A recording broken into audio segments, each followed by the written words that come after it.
Doctor Yunus সাহেব, আপনি Nobel পেলেন শান্তিতে, এই কথাটুকু কি আপনার মেমোরিতে ঢুকে না যে কারা এই গরিব মানুষগুলির রক্ত চুষে? তাদের রক্ত চুষা বন্ধ করে দেই একটি কলমের খুঁচায়।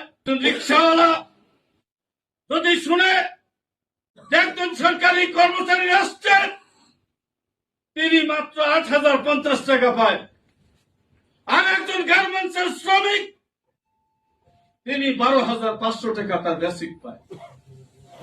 চিন্তা করতে পারেন আজকে আমরা কিসের ডাক দিয়েছি? আমরা তো কোনো মারামারির জন্য না, কোন শত্রুতা না আমাদের মধ্যে।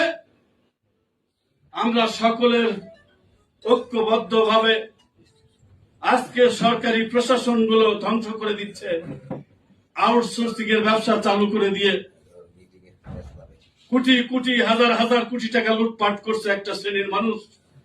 আউটসোর্সিং কর্মচারীরা দীর্ঘদিন রাজপথে আন্দোলন করলো, এখনো আন্দোলন করে। তারা এখনো কত ছোট্ট একটা দাবি দিয়েছে যে আমাদের স্ব প্রতিষ্ঠানে নিয়োগ প্রদান করতে হবে। ওই রক্ত চুষে, যারা রক্ত চুষে আমাদের ওই আউটসোর্সিং কর্মচারীদেরকে, সেটা বন্ধ